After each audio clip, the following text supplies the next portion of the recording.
なに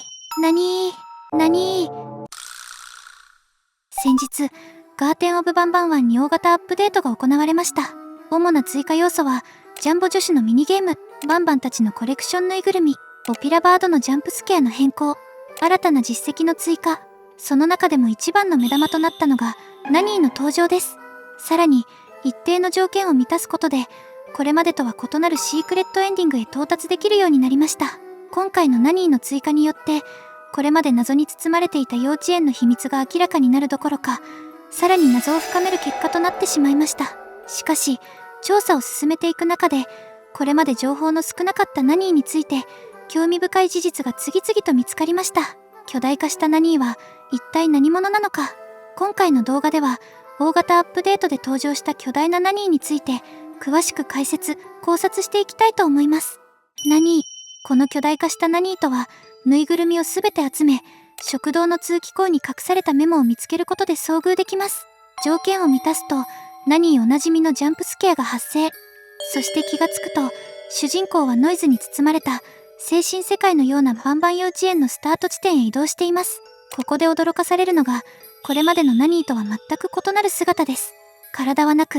存在しているのは巨大な頭部だけ。しかも、豚を思わせるような、不気味で異形な顔つきになっていました。そのまま通路へ進むと、今度はナニーが素早く目の前を横切っていきます。こちらは、これまで見てきた細身の姿、いわゆるスリムナニーですね。そしてその後、本来であればジャンボ女子が登場するはずのエレベーターで、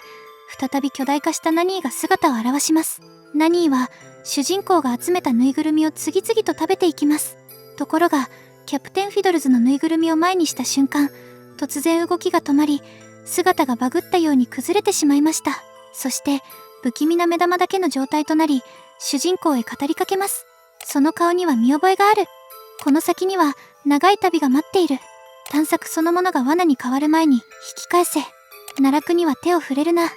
奈落は、好奇心を決して許さない。簡単に言えば、好奇心のまま奈落を調べ続ければ、無事では済まない。そのような警告です。この言葉を最後にゲームは終了。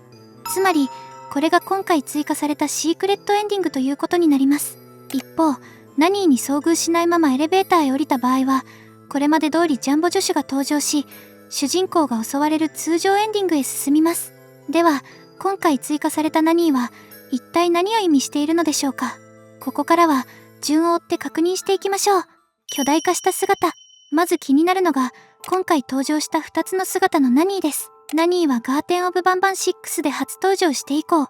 ゲーム本編やミュージックビデオなどに限定的ではありますが何度か姿を見せています。これまで私たちが知っていたのは、細身で背の高い、いわゆるスリムナニーです。しかし今回、巨大な頭部だけのナニーが新たに登場しました。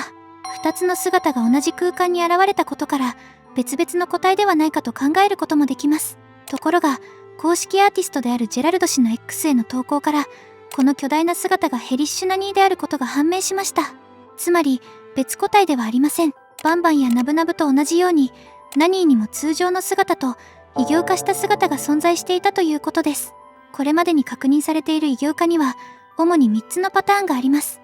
1つ目は、バンバンのように不安定な状態で悪魔化し、理性を失って暴走してしまうパターン。2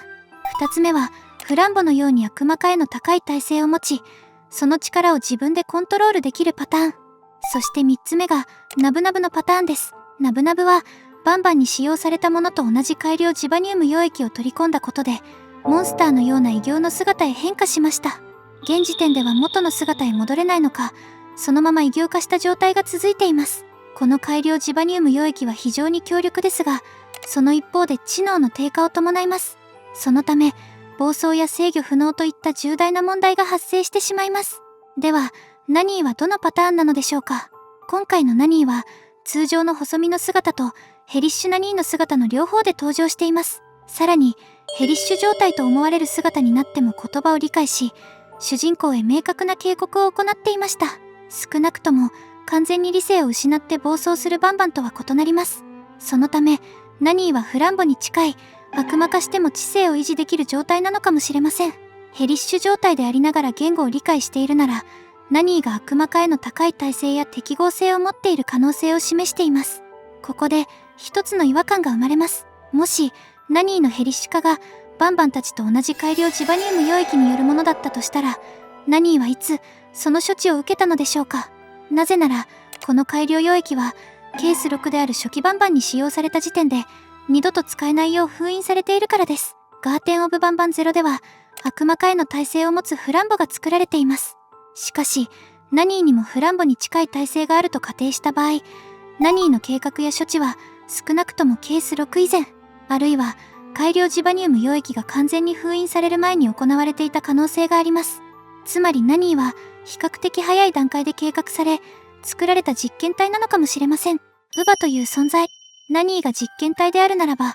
彼女にも何らかのケース番号が割り当てられていた可能性があります。ナニーの背中には大きな縫合痕が残されています。この後からも彼女が手術によって生み出された存在であることが示唆されています。現在判明しているケース番号を見ると、シリンジョンがケース4、そしてバンバンがケース6です。しかしその間に位置するケース5の正体は未だに明らかになっていません。そのため比較的早い段階で作られた可能性があるナニーはケース5に当てはまる有力候補の一体になります。もちろん番号が空いているという理由だけでナニーがケース5だと断定することはできません。さらにケース番号がそのまま実験体の完成順を表しているとも限りません。シリンジョンの初期レポートにはまだ完成していなかったと考えられるケース13フリンへ研究リソースを移す記述があります。このことからケース番号は実験体が完成した順番ではなく、企画や計画の段階で先に割り当てられていた可能性があります。その後シリンジョンは火葬へ送られ外科手術の訓練を続けました。そして実験体を一から設計し製造できるほどの技術を身につけています。さらにケース6バンバンの開発当初から人間の研究チームと共に作業していたことも明らかになっています。つまりナニーがケース5として先に計画され、その後にシリンジョンや研究チームによって作られたとしても時系列上は大きく矛盾しません。バンバン8に登場した白い背景もこうしたケース番号のつながりを示唆していた可能性があります。そしてここで注目したいのがシークレットエンディングで流れるオリジナルサウンドトラックです。曲名はアケアテイカーズラス。日本語にすると世話係の怒りという意味になります。この曲が流れるのはヘリッシュナニーが登場する場面です。さらにサムネイルには今回追加されたバンバンたちのぬいぐるみが使用されています。なぜナニーが登場する曲にぬいぐるみが描かれているのでしょうか。ナニーという言葉には乳母や子守という意味があります。そして曲名は世話係の怒り。ここから考えるとナニーは単なる実験体ではなくバンバンたちを見守り管理するために作られた存在だったのかもしれません。つまり幼稚園で生み出された実験体たちの世話役、まさに乳母としてのナニーです。そして今回アビスへ近づこうとする主人公に対して警告を行いました。これは自分が見守ってきた存在や幼稚園の秘密を守るために主人公を止めようとしていたとも解釈できます。曲名通り世話役であるナニーがアビスへ進もうとする主人公に怒っている、そのような場面だったのかもしれません。しかしここで新たな疑問が生まれます。バンバンたちの世話係だったはずのナニーがなぜ彼らを象徴するぬいぐるみを食べていたのでしょうか。そしてなぜキャプテンフィドルズのぬいぐるみを前にした瞬間動きを止めバグったような状態になってしまったのでしょうか。ミニゲームとぬいぐるみ。キャプテンフィドルズのぬいぐるみを前にして異常が起こるまでナニーは他のぬいぐるみをまるで美味しそうに次々と食べていました。これはゲームの終盤で起こる出来事です。しかし振り返ってみるとゲームの冒頭にもこれとよく似た演出が追加されていました。それがジャンボ女子のミニゲーム。ジャンボ女子みたいに大きくなる方法です。一見するとアップデートで追加された単なるおまけのミニゲームに見えます。しかしなぜこのタイミングで追加されたのでしょうか。ミニゲームの中でジャンボ女子は画面に現れる食べ物を次々と口にしていきます。ところが食べ物ではないゴミを食べさせると突然こちらを見つめたままフリーズし、その後は動かなくなってしまいます。この演出はキャプテンフィドルズのぬいぐるみを前に停止したナニーと非常によく似ています。女子は自分にとって食べ物ではないものを口にした瞬間こちらを見て停止する。そしてナニーもキャプテンフィドルズを食べようとした瞬間バグってこちらを見つめる。つまりこのミニゲームはシークレットエンディングで起こるナニーの異常をあらかじめ示していた可能性があります。ではなぜキャプテンフィドルズだけがナニーにとって他のぬいぐるみとは違う存在だったのでしょうか。先ほど考察したように、ナニーがバンバンたちを見守る世話係だったとします。そうであるなら、ぬいぐるみは彼女が担当していた実験体たちを象徴しているのかもしれません。そしてキャプテンだけはナニーの管理対象ではなかった。そのため、他のぬいぐるみと同じように処理できず、異常が起きたと考えることもできます。ただし、これは現時点では一つの可能性に過ぎません。キャプテンフィドルズに関する記憶がナニーの中に存在しなかった。あるいは、キャプテンのぬいぐるみがナニーの記憶や人格に干渉した。いずれにしても、キャプテンフィドルズだけに明らかに異なる反応を示した以上、ナニーとキャプテンの間には、まだ明らかになっていない関係があるのかもしれません。そして、ここでもう一つ気になる点があります。なぜ主人公は、現実の幼稚園で集めたぬいぐるみを、ナニーのジャンプスケア後に移動した不思議な世界でも持っていたのでしょうか。この場所では、バンバンたちの壁画の目が黒くうつろになっており、まるで主人公を見つめているようにも見えます。虚無です。通常の幼稚園とは明らかに異なる空間です。それにもかかわらず、主人公が現実世界で集めたぬいぐるみは、そのまま持ち込まれています。考えられるのは、現実世界とこの空間が完全に分断されているわけではなく、地続きになっている可能性、あるいは、主人公が集めていたぬいぐるみ自体が、最初から現実の物体ではなく、空想の産物だった可能性です。どちらも現時点では確証がありません。しかし、少なくともこの場所が、これまでフリンが主人公を導いてきた精神世界と非常によく似ていることは確かです。通常の幼稚園に存在していたはずの子供の手紙は消えています。オピラバードも、ボールピットの奈落から上がってきていません。その一方で、本来そこに置かれていなかったはずのオピラバードのぬいぐるみが存在しています。つまり、この場所は現実の幼稚園をそのまま再現した空間ではありません。主人公の記憶をもとに作られた世界、あるいは現実とは異なる法則を持つ精神的な領域である可能性があります。ここで思い出したいのが、バンバン9のゲーム紹介文です。この深淵では全てがこちらを見ている。本来この世に存在するはずのなかった生き物たち。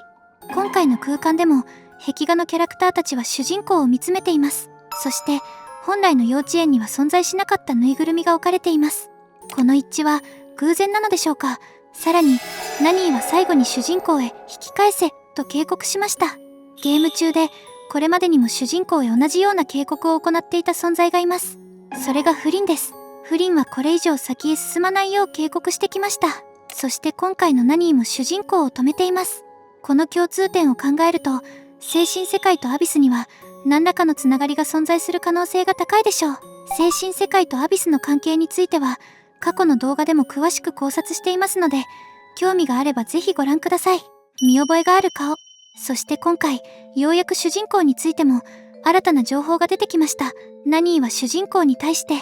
その顔には見覚えがある、と語っています。つまり、ナニーは主人公の顔を知っている可能性があるということです。主人公について現在判明しているのは、行方不明になった子供を探して幼稚園へやってきた保護者であること。それ以外の職業や過去については、未だにほとんど明らかになっていません。しかし、先ほど考察したように、ナニーが比較的初期に作られた実験体だったとします。さらに、幼稚園の下層にある研究施設で生み出され、バンバンたちの世話や管理を担当していた存在だった場合、一般の保護者がナニーと直接接触する機会はほとんどなかったはずです。ナニーの存在を知り、さらに顔を覚えられるほど接触できた人物は、ごく一部の研究関係者や幼稚園の内部へ出入りできた人物に限られるのではないでしょうか。ここから考えられるのが、主人公は単なる保護者ではなく、過去に幼稚園の内部と関わっていた可能性です。その候補の一つが科学者チームです。さらに主人公はナブナリーナの手術を成功させています。もちろん、これだけで主人公が科学者だったと断定することはできません。それでも今回の発言によって、主人公が幼稚園と過去に何らかの接点を持っていた可能性は、これまで以上に高まりました。主人公は子供を探しに来ただけの保護者なのか、それとも幼稚園の実験に関わっていた内部関係者でもあったのか。今後は主人公が科学者チーム、あるいは医療や実験体の管理に関わる人物だった可能性も視野に入れて考察する必要がありそうです。この動画が面白かったらチャンネル登録、高評価お願いします。